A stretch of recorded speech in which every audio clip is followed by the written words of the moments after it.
All right. So, big hello to all our viewers today. We're back today for the part 2 of the topic healing post breakup, and I'm with Uwasara. She's joining us all the way from Sri Lanka. She's a clinical psychology trainee and has had a lot of experience in the field of psychology as well as working with individuals of varying age groups. Um, yeah, Uwasara, you can hear me, right? Hello? Sorry, Yeah, you can I hear can't me? hear you. No, there's some disruption. Oops. Is it better now? Yeah, now it's fine. Okay. All right. Yeah. So we had already had one session the week back, answered a couple of questions about the breakup process itself and why it takes people a certain time period to adjust. What are some of the changes that actually happen? So today we want to go in a little bit into the emotions itself and then answer a couple of viewers' questions about the post-healing phase. Okay, so the first one that we would like to take up is um, the need for answers after a breakup. So, Vasara would like to start off. Yeah. So that day, so continuing from where we stopped last Yeah. week, hello to everyone, first of all. So need for answers again, that comes with the need for closure. And something I think I didn't mention or we didn't discuss last week is closure is not something uh, that we necessarily need or we can receive necessarily by getting answers from our ex-partner. So that is something that we need to also understand. We think that closure can only happen when we get the answers from our ex-partner as to why they cheated or why they left us, why they chose a different partner. But imagine if you don't get the expected answers or if you're again left somewhere because of the answers, and if you're even more confused, that's not help you get closure. So closure is something that you can achieve on your own as well by like we discussed last time, by figuring out how the us has changed to I, and going back in time and finding out who I was before this us came into the picture, and where were I, what were the things that I enjoyed, what were the things that I was doing with my life, what are my interests, what is my identity, and finding answers for these questions can help you reach better closure than always waiting for answers from your partner. So I Yeah. know that it's easier said than done for Yeah. most people. But also I think, like we discussed last time, it has to be more about yourself than about the person who left you. So Yeah. finding the answers for yourself, within yourself, from yourself, with the help of your support system, would help you heal and move forward faster than waiting for some answers from your partner. I think also that usually in the phase post a breakup, we tend to spend a lot of time talking about the relationship issues itself to our friends, hoping that they could give some of the answers. So it's just like talking it out or voicing it out and listening to varied opinions. But sometimes, while we do not have answers from the outside, like you rightfully said, it's important to find it within ourselves. It might be, closure can be achieved even in the absence of the other person. And in most cases, while you are the person who's been broken up with, you might not have access to the other person to get those answers from them, right? It actually also, I would like to talk about one other emotion, which is jealousy post a breakup, right? Yeah. When you think that your partner has moved on and maybe you haven't, that also sometimes has to do with wanting those answers for yourself as to wasn't I good enough, or what is my partner now finding in someone else that I wasn't That able I to didn't give? have. Yeah. So we keep searching for these answers in the external, right? We look for things to blame, or at the same time, it brings out a lot of your insecurities and your inferiorities, your self-doubts and questions for yourself. And the more these questions are, it also implies that in a lot of times your self-worth has strongly been connected to just this relationship and probably this Relationship. one person, right? That's all that you're focusing on. So it might help during this phase also to look at the other things that define your self-worth, or which disprove this belief that is slowly propping up that I'm not good enough, that's why he left me, or that's why she left me. And to look instead at all the evidence that you continue to have in your life to prove that you are worth. So jealousy can also result in a lot of stalking behaviors, and you are actually engaging in behaviors that will continue your link to your partner or to your ex-partner rather than trying to cut off completely. So cutting off is not easy. The more you are engaged with your partner in various domains of life, it involves cutting off that much of your life.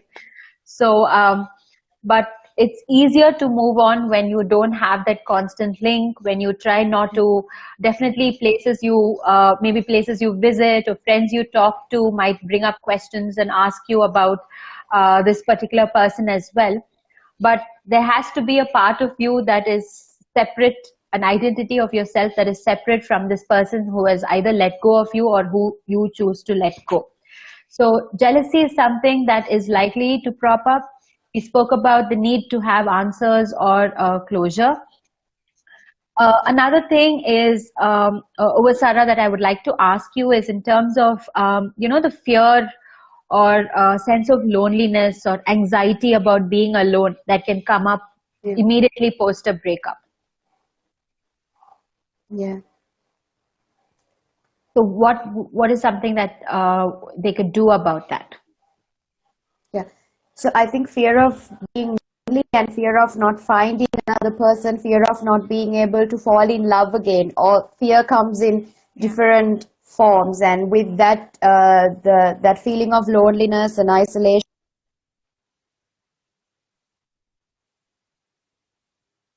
about like with the feelings about not being enough for the person who left, and that something was lacking in which made my partner leave me, and all this can result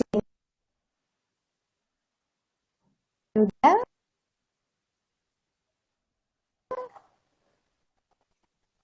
Yeah, okay. There's I something think wrong with the connection Uwasara, today. Yeah. connection is kind of breaking off. Yeah. Is it my connection? Oops. Okay. It's much better now. Okay. Right. So, I think with all these things, a lot of fear and loneliness comes. And as we discussed last week as well, I think one of the most important things is to surround yourself with people who are supportive in a healthy way. Oh, I'm not audible, apparently. That's Can probably you hear because me the now? signal. Yeah. Right. Okay.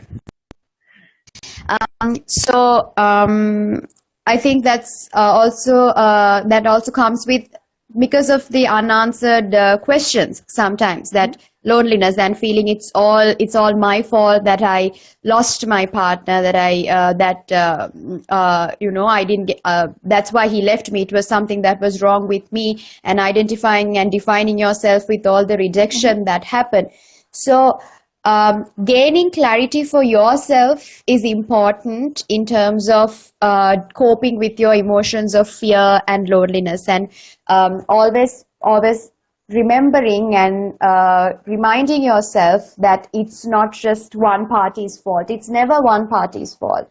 So as much as both parties need to commit and contribute for a relationship to move forward, there should be, when it has broken up, it's not entirely your fault. Sometimes when we idealize, like we discussed last time, when we idealize with our partner, and also if we see that that person has moved on and I'm still single, okay, that means definitely something's wrong with me. So don't Yeah. do that. What I would suggest is write. You can write. You can talk to people who are supportive, and can't figure it on your own, reach out for help, like we discussed last time, for counseling, for psychotherapy, um, where you can get someone's support to gain clarity about your situation. So, what is it that really happened? What did I bring into this relationship? What did I bring into this relationship? What was the other person bringing into this relationship? So, finding answers on your own and trying to gain clarity in that aspect would help you not continuously feel scared and lonely, but also like Yeah. simple things like surrounding yourself with people who can spending quality time with people who love you, and being grateful and appreciating the support and love that you get from other people other than your ex-partner can help you cope with these feelings, I think. Yeah. So, yet another feeling that our viewers had mentioned based on their experience is a feeling of regret. Now, regret can be experienced in different ways. It depends on whether it's the person who has is the one who is doing the dumping or the one who has been at the receiving end of it. Regret can be experienced very differently. In fact, they say that for a person who has had a breakup, it takes, research says that it takes at least a minimum period of 11 weeks for the Yeah. complete, for the actual good Recovery. for recovery to take place. Yeah. And we spoke about, moving on too soon in the last session, saying that you don't have to necessarily move on to someone else to define that To moving move on. on. Yeah, Mm. it's more about the relationship that you have with yourself and how you can be at a better place yourself independently in your life. Now, this regret can be also in terms of, let's say I have invested 4 years of my life has gone with this person, 3 years of my life has gone with this person. I could have done so many other things, right? So it's like when Yeah. things are not going that great, we immediately tend to focus on the negatives only in the relationship. Mm. It's also, it's not that the entire 3 or 4 years that you had with this person was only negative. There were some Right. positive times too. There was a lot of learning. So it's, before we entirely focus on the regret, it's good to also focus on how you have grown individually in the relationship, and look at the takeaways, right? How you have grown as a person, how much you've achieved. Look at the good times as well. It's okay to miss a person, but it's also okay to look at the positive times that you have spent together, which can lessen the regret that you could feel with respect to the breakup, right? So these things that we have discussed, right? The need for answers or regret, even jealousy, a lot of these emotions can be managed independently, even without that ex who is no longer in the context of the relationship. Uvasara, a question to you. What about anger? We had touched upon this in the last session. Is there anything else that you would like to add about dealing with anger post breakup?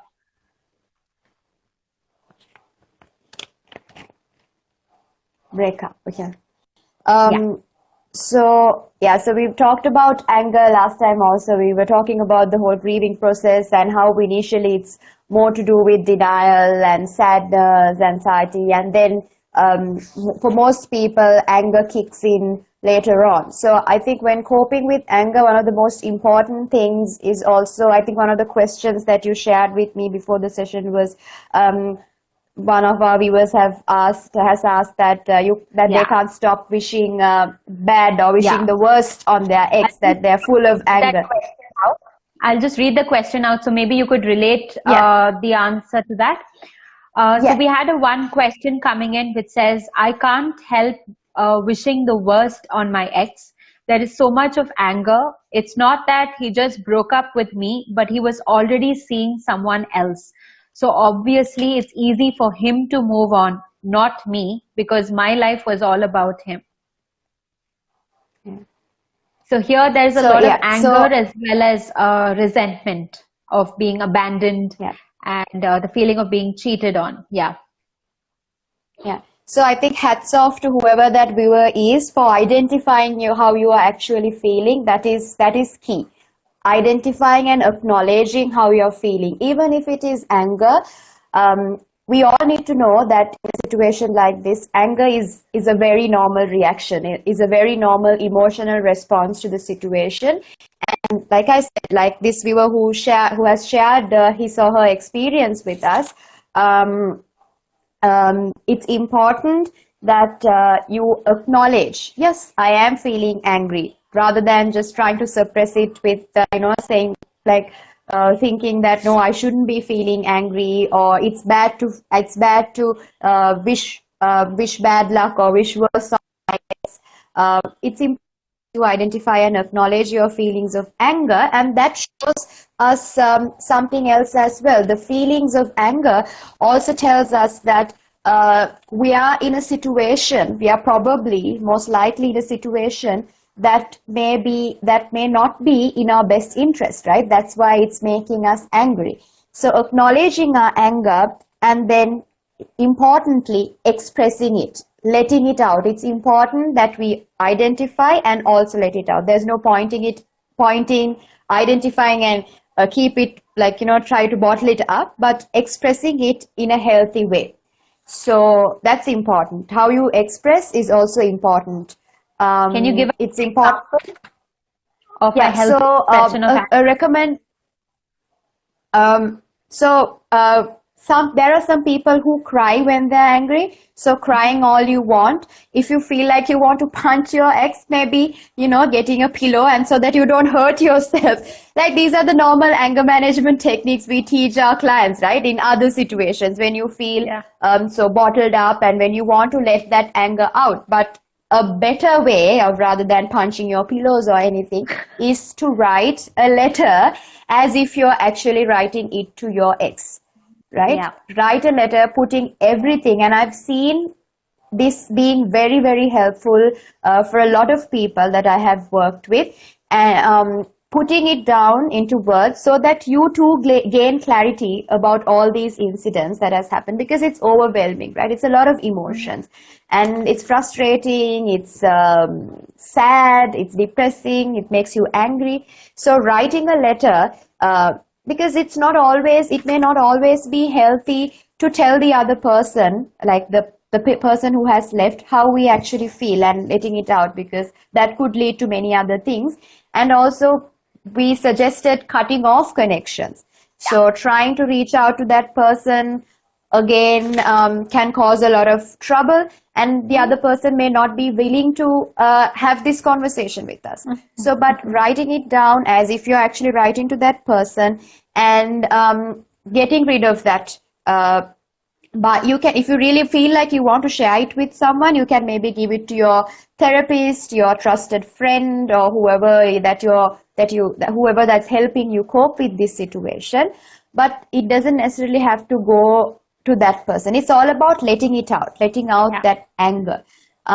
So also you directing your anger in something that is healthy for you. If you're angry, maybe using that energy to engage in a sport, maybe engage in something creative, writing poetry, or maybe writing a song. I don't know, there are ways that we can channel our anger in healthy ways. So, but I think a lot of studies that I read, also even through the simple studies they've done in other countries, they've found that writing it gives the person a lot of clarity. And some people have even mentioned that by the end of the letter, they actually feel a lot better, and they don't feel angry anymore about the person. They started realizing that it's not worth to be angry at this person anymore. And trying to depersonalize the whole situation. So see, most of the time, most of us as humans, our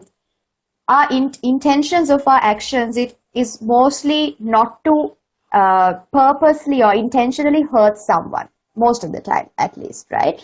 We want to feel better. That's the intention of our actions. Yeah. So trying to think of these actions of the action of breakup as an act of that person, which he or she did to make themselves feel better, which we may have also done in the same situation Yeah. to make ourselves feel better, and trying to depersonalize it and looking at the whole perspective rather than it's the person as a whole who is bad, because obviously you've had a relationship with this person for some time.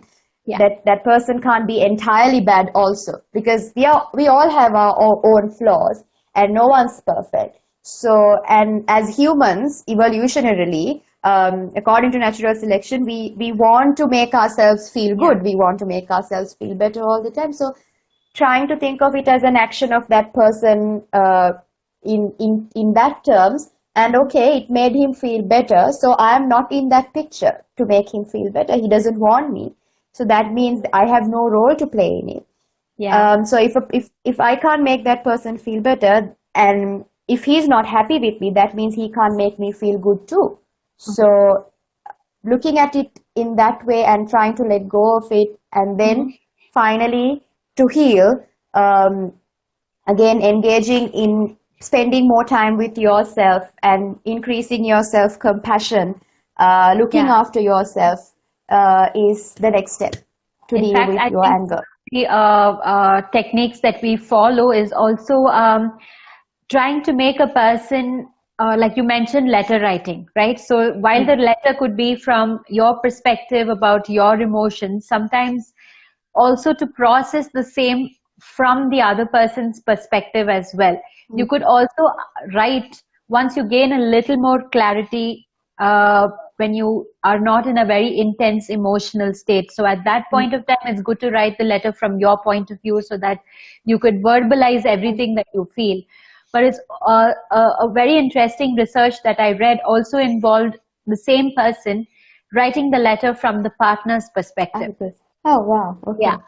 So, which actually, it was like a conversation. So, in the lack of answers, this is the time for you to, I think we follow this in a lot of therapeutic models as well, right? Where, say, in the Gestalt Forgiving. technique, yes.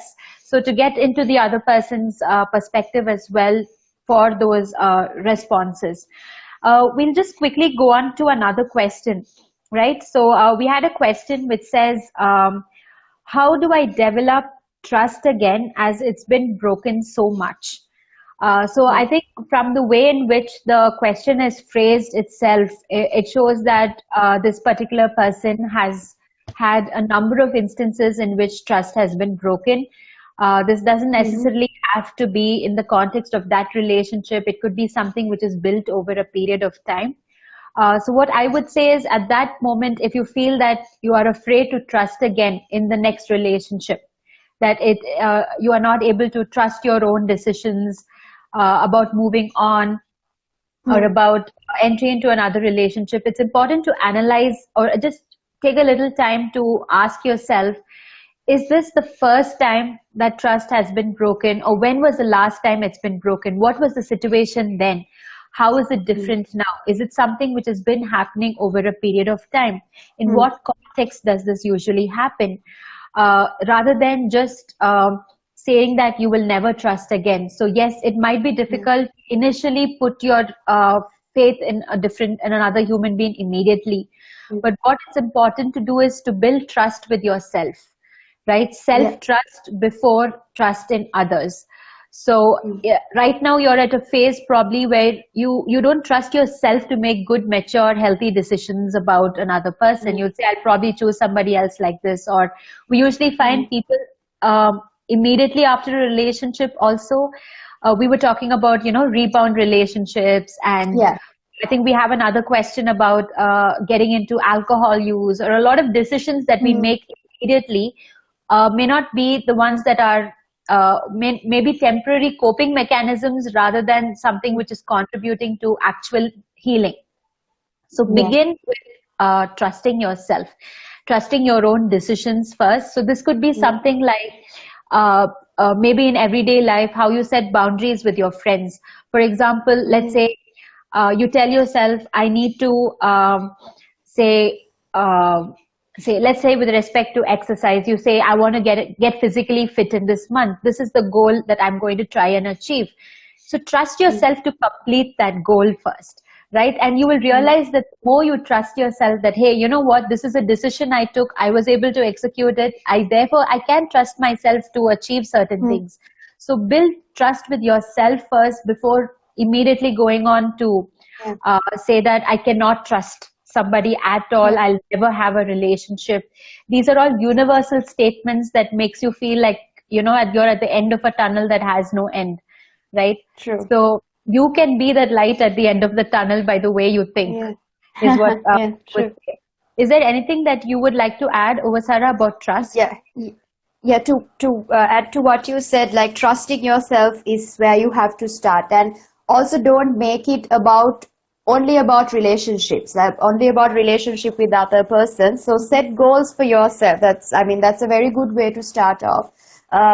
Look at what you want to do, because we are also in that process of identifying ourselves and giving ourselves more time, right? So it's a good time to see what you can do, what you are capable of. Trusting yourself is the key, and if you are afraid, give yourself enough time, because you don't have to, like we emphasized last week, moving on doesn't mean getting into another relationship. Moving on is healing yourself first, right? And the other thing, another mistake I think a lot of people do is also after your trust is broken in a relationship, you tend to compare the new people you meet with the previous people we've had relationships with, right? So, it could be friendships, it could be relationships, it could be colleagues, relationships you have with your colleagues at work or whatever. You tend to compare your ex or that other party with the present person. So have an open mind. It's not like people are not like all people are not bad. But there also, you have to remember, there could be some bad in all people, right? Like I said earlier, we all have our flaws. So remember that people always want to make themselves feel good before anything else, most of the time at least. So don't compare all the time to see like, okay, he does something, he did this person does the same thing, so probably I don't think I can trust this person. Yeah. So trusting yourself and be kind to yourself. Be positive. Look at the positive things. Look at what you have learned from the previous experience of your relationship. Be kind to yourself. I think we shared a lot of tips on being kind to yourself last week. Yeah. And then when you are ready to get into another relationship, always get into it with an open mind. You don't always have to compare. That was another person. This is another person. This is an entirely new experience. And I think another thing that we tend to do to make our lives easier is to generalize, right? So trust might be broken with respect to one small aspect, but even when the way we argue with our partner will be, you broke all my trust, like as of every domain in which we trust them, whether they told people the secrets that we have entrusted them with, and responsibilities. And it's not that trust was universally. So before taking a decision that trust across the entire relationship was broken, take a step back to actually look at the situation. Trust was broken with respect to this aspect, and this has made me feel this way, and this is something that I need to work on. And that perspective will actually help you move forward rather than just focusing on the past. So at some point of time, we need to face forward, right? And when do we start that? So we said that like what 11 weeks is a time period that is to be at least allowed for a decent enough healing process. But you can't expect like a divine force to come and turn you to face the other way around. You need to start the process of turning and looking forward while you are in the process of healing itself. What next, rather? Uwasara, a question to you. A viewer has asked, can someone who has never received healthy love in their relationships become toxic to others in their subsequent relationships? I think there's no perfect answer for this question because it could happen. We could project like this is true for all relationships, right? So sometimes our relationships, our attachment styles in our childhood with our parents, with our family members, siblings, may sometimes project in our relationships, right? So just like that, sometimes I've met people, I've spoken to people, and I sometimes feel I do that too.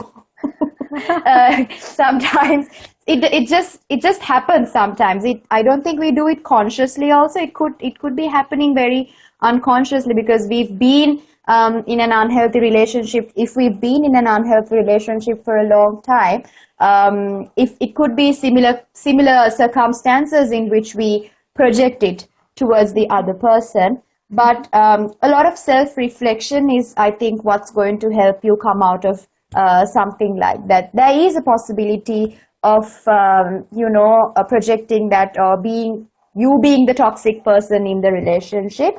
But it doesn't have to persist. It doesn't have to continue. If you can have open communication with your partner about your previous experiences.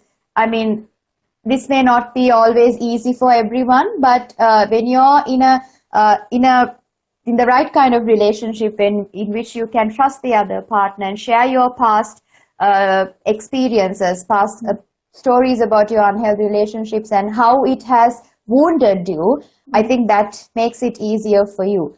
Again, if you have received clarity, like we discussed earlier, if you have reached that kind of clarity within yourself, I think the extent to which you can be toxic in a relationship is going to be highly minimized. So when you don't know what was happening and when you're unsure about the process and what went wrong, is when there's a higher chance of you projecting whatever that happened in the previous relationship into a relationship. But I think gaining clarity and being able to have that open conversation with your partner and being open to feedback from your partner about these things. I mean, even if you're dating a person who's being broken up with, in a bad way, who had been in a toxic relationship earlier, if you can be open enough to say that, look, I understand you've gone through these bad experiences, but I am here for you. I'm open to sharing your experiences. And we as a team, let's figure it out. Let's figure out how we can go about it. Because like I said, we don't have to be perfect, right? Even in a relationship, that's what I believe. You can't be perfect, and our romantic relationships are the best place for us to be not perfect, right? You can, I mean, you are comfortable with that person. When you are comfortable with that person, when you have that kind of understanding, you can stop being perfect. You don't have to be, I mean, initial stages when you want to impress each other, maybe you want to be a little perfect. I'm not suggesting that you do that, but what I'm saying is having that open space for each other can be really helpful in that situation. So whatever this person has experienced also, let's say you're in an environment where there's constant criticism and there is never any appreciation, etc. You also have to understand that, so at least like Uwasara was saying, you have at least got the clarity that the situation where you are in is toxic. But you also have the opportunity to have relationships that are not related to your family or relationships that are not just about romance, right? You have friendships, you have colleagues, you have classmates. These are all relationships where you are still learning. You're learning about, what it is to, share a moment of fun. How do you appreciate another? How do you be grateful for another? For things that you have. So a lot of things that you're also learning from other relationships around you. So it's not that you're only taking the learning from this toxic relationship that you've had. At the same time, experiencing this doesn't mean that you are a weak person. It just means that you are put into a bad situation and doesn't mean that you are bad. often at times we mistake or we relate the event to the person, right? It's like when you Yeah. say, um, he dumped me or she dumped me, I must be a bad person. I feel bad, therefore I am bad, is a lot of the times the decision that people come to, right? So it's important to understand that the decision that was made is different from the person who made that decision. Mm. Right? Initially, in a place of anger, we might relate one and the same by saying Yeah. that was a bad decision, therefore that's a bad person. But Person. processing it as two separate things would actually help you relate to the people and not their Mm. behavior in a much more Yeah. healthy manner. Right. We have one last question before we quickly go on to give you a couple of tips again about self-care, about during the process of healing. The question is, I have started drinking recently after a breakup. It's been helping me sleep, and my friends have told me that it will help. Is this an okay coping method now? I don't want to get addicted, right? So this No. person at least has the clarity that I don't want to get Yeah. addicted. So there is a full stop that they have given themselves, which is a big Mm. thing, which is a good thing, right? They know what is their Yeah. limit beyond which they don't want to go. What I would like to add is that often at times people resort to using substances, especially alcohol, Mm. because it has a numbing sensation on your emotions, right? It doesn't make you feel things with the intensity that you Yeah. have to feel or process it in a, in a normal manner. You might process it in some other way, and then at the Mm. what you can't keep drinking for like 24 hours. So once that is gone, when that phase is gone, you are still Yeah. left to deal with the wounds again, right? So Emotions. Yeah. alcohol kind of, it's called as a depressant. It kind of like puts down your sensitivity to what you actually have to feel. So what I Mm. would suggest, if that's something that you that helps you sleep better, here it says sleep better, probably because too many thoughts before getting into bedtime, and alcohol kind of brings that down. This shouldn't be a method that you resort to in the long run. The chances of this becoming an unhealthy coping method is quite high, because these are things that Yeah. we can get addicted to easily, right? So rather than this being the only coping method, it's important that you face those emotions. So we call it, Yeah. even for grieving, there is a right time to grieve. Otherwise, it becomes Mm. delayed or abnormal grief, and it might Mm. spill out into healthy relationships that you could probably have. So that is what I would like to add. Anything else, Uwasara? Yeah.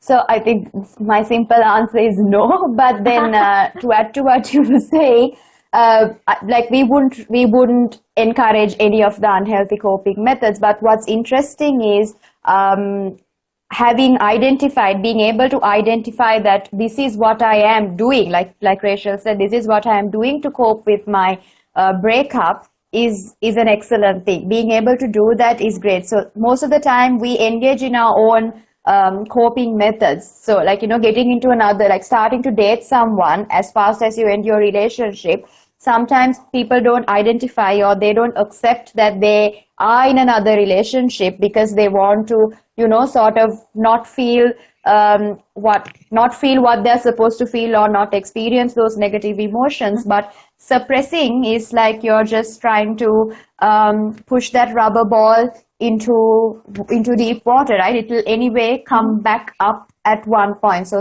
using substances is not a healthy way of coping. But identifying it and then getting help. So like if it is a person like this who has already identified that this is not a healthy coping method, and you know that it can be addictive, there is a chance of you getting addicted to it. And especially given that you have a lot of sleep problems, maybe it is a sign for you to reach out for professional help, right? So that maybe with the current amount of support that you have, and maybe even after following all these tips of self-care, of moving on, of healing, maybe you still didn't, you have not been able to come up to that point of healing. So it's okay to reach out. I don't know if there is there may be sometimes stigma about, like I said last time, because this is a very underrated problem, because it's so common. Relationship breakups are like it happens every day. It happens every day everywhere. It's not a big deal. So that might make people feel like it's not a big enough problem to reach out for help, right? So don't feel that way. You don't have to feel that way. So if you know that you're practicing any unhealthy coping method, please do reach out for help and get that support. And because you have to face those thoughts, you have to process these thoughts and negative emotions if you want to move forward. Yeah. So thank you so much, Uwasara, for joining us today to have a better comprehensive understanding of certain emotions. Is there anything, just as a takeaway? We had a couple of tips that we spoke about in the last session. The main thing we spoke about is trying to cut off from your ex and to focus on establishing an I identity apart from we and the us identity that you had before. Apart from that, we also spoke about doing activities, engaging in activities that make you feel good, in arts and expressing yourself. And today you added another one which said it's sometimes healthy if you have a lot of these negative emotions inside also to write a letter, right? And is there anything else that you could add to that? I think add to that,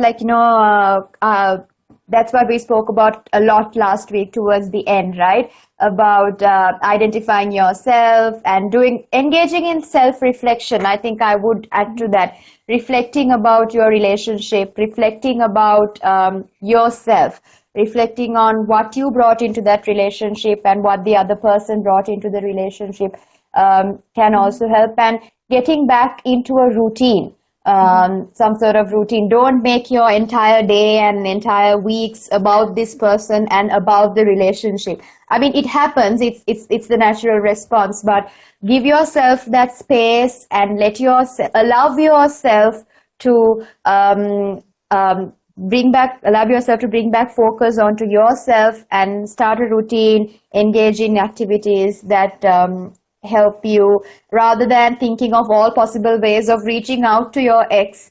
Focus on, I would emphasize on the fact that focus on gaining closure for yourself by working on yourself and working with yourself, rather than trying to reach out as much as possible in different ways, through friends, through relatives, emails, messages, calling from different numbers and whatnot to the other person. Right? Reminding yourself that this was not in your best interest. That is why this didn't continue. So it's time to let go and time for me to give myself some more time. Yeah, I think that's